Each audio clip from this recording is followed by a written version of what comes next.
este panel. Seguimos entonces con Roberto Zambrana. Ya lo presenté a Roberto. Él es de ISOC Perú, de ISOC Bolivia, perdón. Roberto, un honor tenerte acá con nosotros en nuestro foro de gobernanza de Internet. Quisiéramos que tú nos des esa mirada global por las distintas posiciones que tú ocupas actualmente. ¿Sabes cuáles han sido las principales discusiones y los temas centrales que se han debatido para estos procesos de reforma? Adelante, Roberto, muchas gracias. Gracias, querida Elaine. Primero, buenas tardes a ti, obviamente, y te agradezco por la invitación. Doy las buenas tardes también a quienes están siguiendo este magnífico evento del Perú, una nueva edición del Foro de Gobernanza Peruano, eventos relevantes sin duda para tu país, Elaine, y para el resto de nuestros países en este tipo de actividades que desarrollamos y que además está muy relacionado con la temática que estamos abordando ahora en la tarde. Saludo también a mis compañeros que están en algunos casos de mucho tiempo compartiendo este espacio. Hay otros momentos y otros lugares donde de la misma manera las tecnologías nos dan por suerte la posibilidad de participar activamente. Ya lo mencionaba hace un momento Lía, efectivamente hay una agenda que se ha ido multiplicando de actividades a lo largo de estos últimos meses, pese a toda la desgracia que ha significado para nuestros países la pandemia. Esta otra parte creo que es algo que hay que valorar. Sin duda, la resiliencia que ha demostrado la humanidad en general está permitiendo que tratemos de darle alguna normalidad dentro del marco de lo complicado a la forma de vida que hemos llevado adelante y que esperemos, una vez que superemos la pandemia, todavía se enriquezca mucho más. Es un poco lo que esperamos todos. Y yo quiero comenzar, Elaine, comentando un poquito, ya lo habías comentado tú en realidad en la introducción, solamente hacer algunas complementaciones respecto a esto que efectivamente convocó el secretario general de las Naciones Unidas allá en 2018, invitando a, vamos a decir, personalidades notables del mundo, pero sobre todo representativas de diferentes sectores, lo que llamamos en la temática de gobernanza de Internet como las múltiples partes interesadas, que son el gobierno, la academia, la sociedad civil, el sector privado, las organizaciones también intergubernamentales, más allá de los gobiernos, que juegan un rol fundamental y que en este caso particular de esto que se llamó el panel de alto nivel para la cooperación digital, justamente tuvo que ver con el involucramiento también de este tipo de representantes. En general, todos desarrollaron su trabajo a nivel personal. Dos de las varias personas conocidas que hay copresidieron este panel. Una de ellas en realidad es Melinda Gates, de la fundación que todos ustedes conocen, y Jack Ma, que es fundador de Alibaba como un actor relevante e importante en el ámbito privado, ¿no? En un total de 20 miembros que finalmente fueron parte de este grupo de personalidades, como digo, para ir trabajando una propuesta de mejora que dé respuesta a todas estas deficiencias que también las mencionaste en la introducción, las ha mencionado también Nacho, porque además coinciden estas debilidades que se detectaron a nivel global, también, como Nacho lo dijo, en el marco regional, y no solamente regional en el caso de Latinoamérica, sino regional en las diferentes regiones del mundo, ¿no? Valga la redundancia, la africana, la europea, la asiática, donde evidentemente existen procesos similares de diálogo al Foro de Gobernanza de Internet mundial, en este caso en contextos regionales, tal cual es en nuestro caso el AQIGF, y que sin duda también han seguido un poco la tradición y quizás recibido un tanto la herencia del enfoque de trabajo que ha venido desarrollando durante tantos años este Foro de Gobernanza, como sabemos, a partir del año 2006, ¿no? Entonces, lo que se generó a partir de este panel de alto nivel fueron un conjunto de recomendaciones agrupadas en 5 grandes temáticas que tienen que ver con construir una sociedad y economía digital inclusiva. Voy a leerlas para que las conozcan todos. Yo diría esta que es la más importante y que pese a haberse vislumbrado ya como elemento clave, estamos hablando del año 2019, cuando se presentó este documento de recomendaciones por parte de este panel de alto nivel, previo a la pandemia, ya se establecía como uno de los elementos fundamentales, por eso el que esté como número uno, el tema de inclusión, de la necesidad de avanzar en esto que todavía aspiramos mucho y que no está resuelto ciertamente, y que la crisis nos ha demostrado que es algo absolutamente crítico y grave, ¿no? Que debemos superar como humanidad. El segundo aspecto tiene que ver con el desarrollo de capacidades, tanto humanas como institucionales. El tercero, la protección de los derechos humanos, un elemento fundamental, justamente como parte de los temas emergentes que han hecho que actores como Lía, para poner un ejemplo, o tú, Elaine, en el Perú, han estado involucrados, es decir, alejándonos un poco de otros temas quizás más técnicos que se han ido encarando en la primera etapa de este diálogo mundial, ¿no? Como aspectos respecto a los recursos críticos, direcciones IPs, nombres de dominio y todo lo que ese mundo involucra en términos de controversia, debates, propiedad intelectual, etcétera, etcétera, ¿no? Y más bien se han ido recogiendo y apuntando otros temas en la actualidad, no ahora, sino durante los últimos, podemos decir, 5, 6, 7 años atrás, que salen un tanto de este ámbito técnico y más bien entran en un ámbito más humanístico, ¿no? Si podemos decirlo de esa manera, pero que fundamentalmente tiene este anclaje importante, que es el ejercicio pleno de los derechos humanos y cuánto puede influir, obviamente, Internet en ellos, ¿no? Tanto de buena forma como de mala. En lo cuarto aspecto, la promoción de la confianza digital, la seguridad, que es también otro aspecto que lo hemos escuchado siempre, y la estabilidad de esta infraestructura, porque finalmente son lo que hace a la posibilidad de interconectarnos, tiene que ver mucho con esta infraestructura. Y el quinto componente, el fortalecer la cooperación digital global, ¿no? Unas recomendaciones que para quienes han seguido este proceso se conocen como las recomendaciones 5A y 5B, que tienen que ver con esto de la cooperación digital y que tienen particularmente que ver con estas reformas que se han ido desarrollando, las has mencionado, Elaine, hace un momento atrás, respecto a estas tres, no diría tendencias, quizás modelos planteados en principio, este de gobernanza distribuida, este de bienes comunes, y finalmente este que se ha llamado el IGF más, el IGF Plus, que no quiero entrar en detalle porque quiero dejar que Raquel seguramente va a abordar con un poco más de detalle las características de este modelo, pero que sobre todo recoge la necesidad de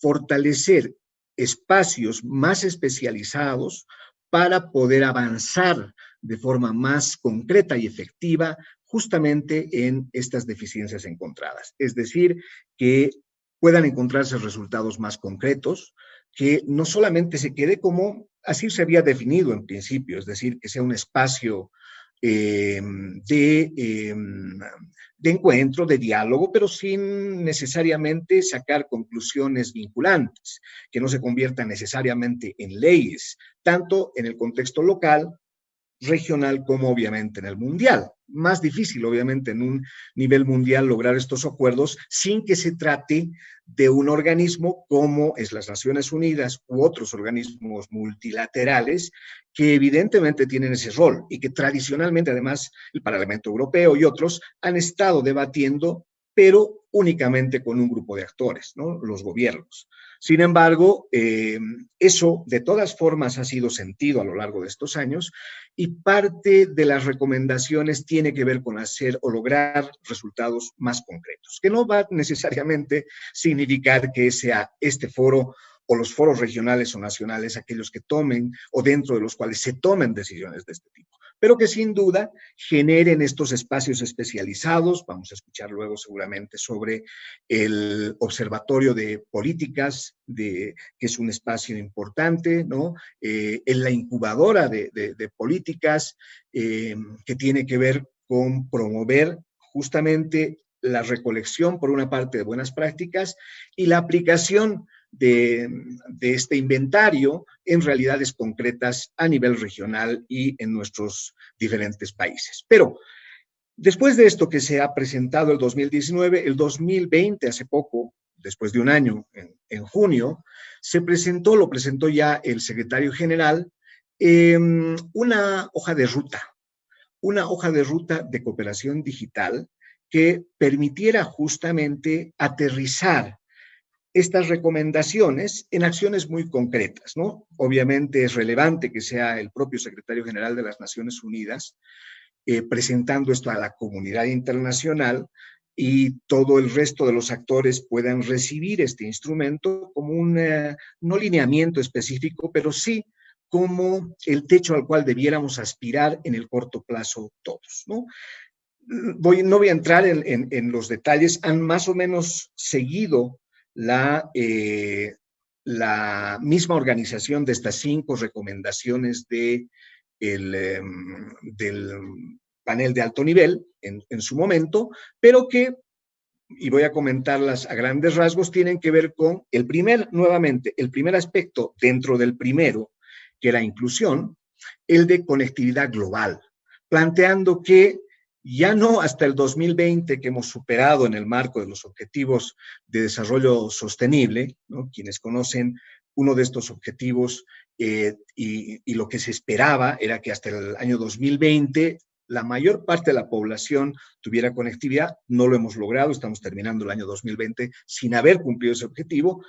Y entonces se plantea que hasta el año 2030 sí se tenga una conectividad global, ¿no? Obviamente, cuando hablamos de conectividad específicamente, nos estamos refiriendo a acceso a Internet significativo, no cualquier acceso, no un acceso en el cual quizás los ciudadanos tengamos que restringirnos respecto a lo que podemos acceder o no, muchas veces autorrestringidos por limitaciones económicas, sino justamente que existan los mecanismos que hagan que este servicio, que es hoy más que antes mucho más fundamental para la humanidad, sea asequible y por tanto no limite a los ciudadanos a poder acceder a él. Hoy tenemos alrededor de la mitad del mundo conectado, lo que significa, viendo la parte negativa, que la otra mitad no tiene la posibilidad de tener este tipo de acceso a este tipo de recursos y servicios. Entonces, por eso, insisto, este ha sido uno de los temas críticos planteado como primer punto. Y los demás, de la misma manera, establecen acciones concretas para ir avanzando en estas recomendaciones que se han dado. Yo escuchaba con mucha atención a lo que comentaba Nacho, nuestro querido amigo Nacho, que está junto con Lía, y de Lía también he escuchado lo mismo, trabajando en esta propuesta de fortalecimiento de nuestro propio IGF latinoamericano, algo que todos hemos también sentido y creo que todos hemos hecho nuestros aportes, me refiero a los que han estado más involucrados como los líderes de los capítulos en nuestros países, aportando con ideas, con comentarios, pero en general hemos coincidido en los resultados y conclusiones que ha planteado Nacho en su presentación. Pero creo que falta adicionalmente avanzar un poco más en garantizar la articulación necesaria que debemos tener primero en relación a los diálogos que tenemos en nuestros países, ¿no? Porque así como este foro de gobernanza de Internet en el Perú se hace en la Argentina la siguiente semana, en paralelo se está desarrollando el de Colombia, nosotros lo tuvimos en octubre y así todo el mundo, muchos países van desarrollando estas iniciativas, ¿no es cierto? Así como se generan estos diálogos de forma local, es fundamental que las conclusiones que se generan en estos espacios se articulen con las conclusiones del nivel regional.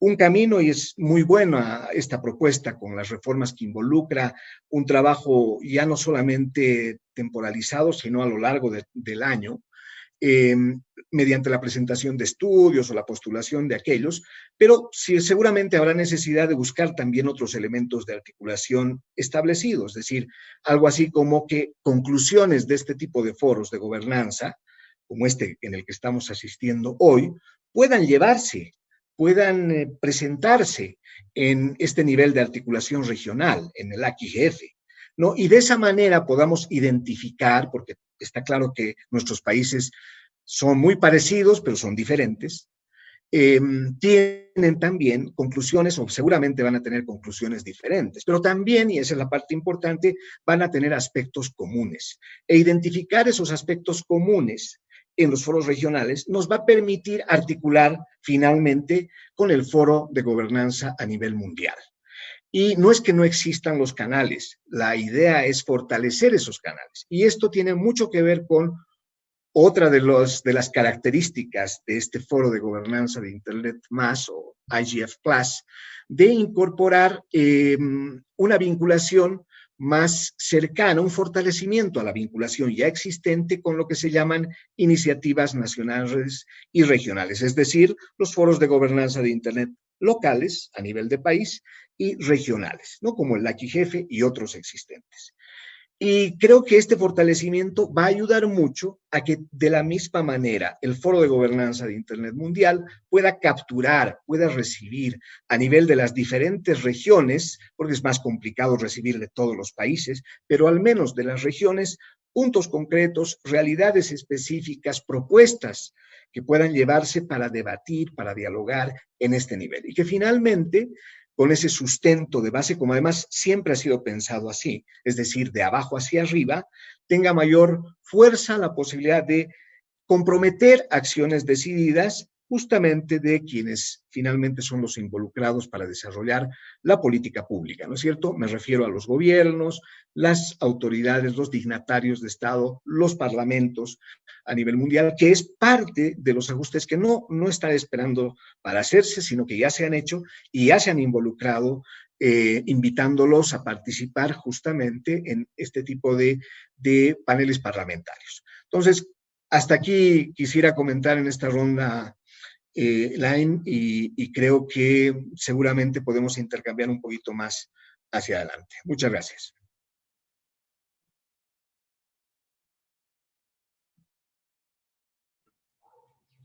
Muchísimas gracias, Roberto. Muy interesante tu intervención porque nos has hecho un planteamiento de lo que viene sucediendo actualmente en el marco justamente de High Level Panel on Digital Cooperation, y también me gustó esto de reforzar las demandas y las prioridades, lo que requiere cada uno de nuestros países, justamente para poderlo alzar al nivel global y que ellos puedan tomar nuestras prioridades y nuestras necesidades como países latinoamericanos. Roberto, seguimos con tu breve respuesta a la pregunta indicada. Gracias. Gracias, Elaine. En realidad es complicado hacerla breve, pero primero quiero rescatar que todos quienes estamos en este mundo, me atrevería, quiero decir, asegurarlo, hacemos un trabajo voluntario. Por tanto, todo el trabajo que se está haciendo en Perú, en Panamá, Argentina, etcétera, en Brasil, con mucha tradición además, es absolutamente voluntario y es gente que está convencida en hacerlo. Lo que nos falta, evidentemente, es ampliar el conjunto de personas involucradas. Y para eso hay que trabajar diferentes estrategias en función de las diferentes partes interesadas. Los gobiernos normalmente no participan porque sienten que hacerlo, hablar sobre temas tan complejos, puede llevarlos a comprometerse con algo, ¿no? Eso es lo que habitualmente ocurre. En nuestro caso, insisto, esto no es competencia entre nosotros, todo lo contrario, es un aprendizaje colectivo. En nuestro caso, sin embargo, sí tenemos muy buena experiencia al respecto. Son 3 ediciones del Foro de Gobernanza en Bolivia y en las 3 ediciones hemos tenido viceministros, por lo menos a ese nivel. No hemos tenido ministros, pero han estado obviamente participando en representación de sus despachos en los 3 foros, en las 3 ediciones que hemos tenido. Pero ha significado efectivamente convencerlos de que este es un espacio de diálogo y no de decisiones, y que es fundamental el estar presente porque son actores fundamentales, son actores principales y de una u otra manera van a ser aludidos en el diálogo. El sector académico y técnico es más sencillo porque ellos habitualmente están involucrados en este diálogo, jalados del tema técnico, obviamente, pero participan. Y la sociedad civil creo yo que es el actor que más fácilmente se involucra en estos procesos. Pero la sociedad civil también es compleja y tiene muchas caras. Yo diría, y ahí voy con lo que decía Nacho, no solamente el resultado, sino el proceso. Creo que hay que hacer ajustes también en los formatos que tenemos y llevamos adelante. Al igual que ustedes acá en Perú, nosotros lo hemos hecho así en Bolivia, en Panamá. Este formato de paneles es muy bueno, hay que mantenerlo, pero hay que combinarlo con otros formatos mucho más participativos.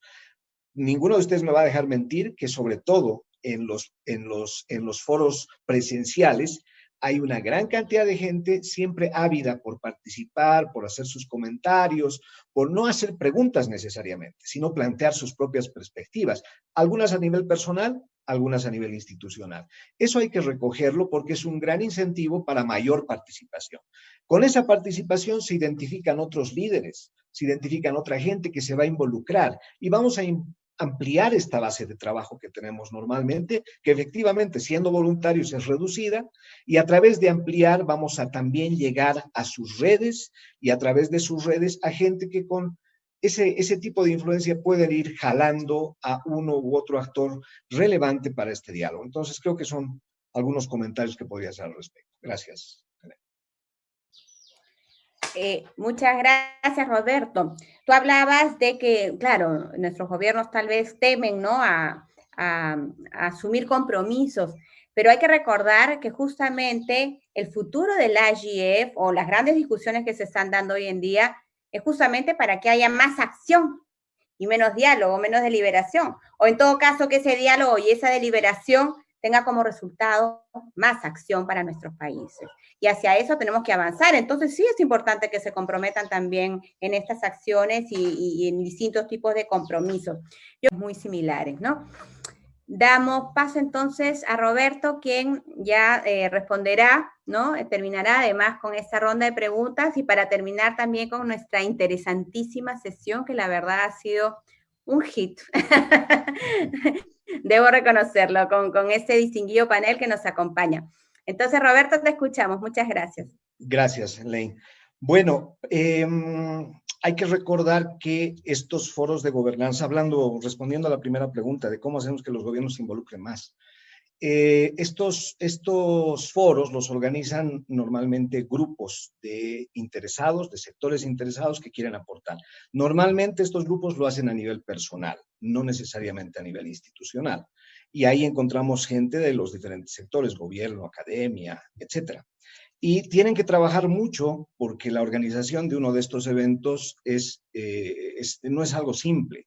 Y eso significa contactar personas, acercarse a ellas, invitarlas. Y uno de los actores clave es el gobierno. Por lo tanto, no hay que cansarse de involucrarlos, enviarles invitaciones, algunas veces rechazarán, pero paulatinamente se irán involucrando. Entonces, esa es una de las estrategias importantes para que el gobierno, particularmente nuestros gobiernos en los diferentes países, participen, además de otros temas que ustedes han escuchado antes. Respecto a los estudiantes, me sumo nada más a lo propuesto por Nacho y quiero ponerle énfasis a este tema de los espacios de jóvenes, que no debieran ser, porque es algo que también quiero comentar entre paréntesis, se ha reclamado mucho en el último foro de gobernanza por parte de los jóvenes, no debieran ser espacios paralelos y aislados, ni por un lado solamente para que se dialogue entre ellos y por otro para que esto no permita que ellos participen en las sesiones convencionales, vamos a decirlo de esa manera.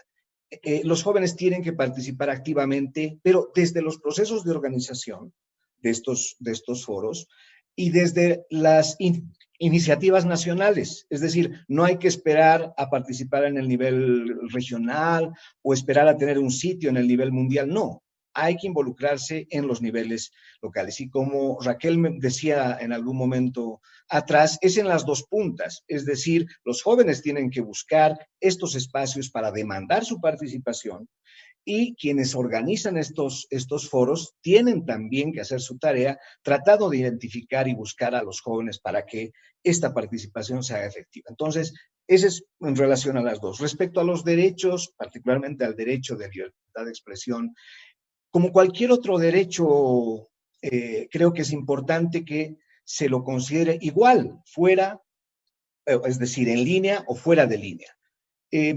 Y la libertad de expresión no tiene por qué ser una diferencia. El mismo tipo de conflictos, obviamente exacerbados por la naturaleza de este canal de comunicación que es Internet tan rico, pero el mismo tipo de controversias se van a producir tanto en línea como fuera de línea. Me refiero a dónde encontramos el balance entre el permitir, vamos a decirlo así, socialmente, que una persona pueda abiertamente, en el uso de una supuesta libertad de expresión, agredir o denigrar a otra persona, a otro ciudadano, independientemente del rol que tenga este otro ciudadano, en función de gobierno o no. Es decir, ¿dónde se mide ese balance? ¿Quién tiene que tomar la decisión para suprimir ese tipo de expresiones que pueden llegar a ser nocivas? Yo no tengo la respuesta y creo que es un tema que se sigue y se va a mantener todavía en discusión en este foro, en los demás, en nuestra región, en el mundo, porque son aspectos que justamente no tienen una única respuesta, requieren un diálogo y para eso están justamente estos foros. Y finalmente, el tema con el que he comenzado, porque considero que es fundamental, que tiene que ver con inclusión y que iba en relación a la pregunta de cómo hacemos que el Internet logre mayor acceso a Internet. Quiero que también consideren otra reflexión importante. En todas las mesas que se han estado desarrollando en los diferentes foros, incluido el foro de acá del Perú, obviamente en el foro nacional, en todas se ha mencionado el tema de la pandemia y el tema de inclusión. Es decir, la imposibilidad de que un sector grande, estamos hablando de la mitad de la población mundial, no tenga acceso a Internet. Y he estado presente porque tenemos que empatizarnos con ellos y recordar que somos los privilegiados. Somos una mitad de privilegio que no ha tenido dificultades en muchos casos para trabajar con normalidad, en otros para estudiar con normalidad, con la relativa normalidad a la que nos ha llevado la pandemia, pero hay otros sectores que no han tenido en absoluto esa posibilidad. ¿Por qué? Solamente por el factor de no tener Internet. No necesariamente porque no había cobertura del servicio en sus lugares, no necesariamente porque no tenían conexión al lado en el vecino, sino porque los costos en muchos de estos casos son altos.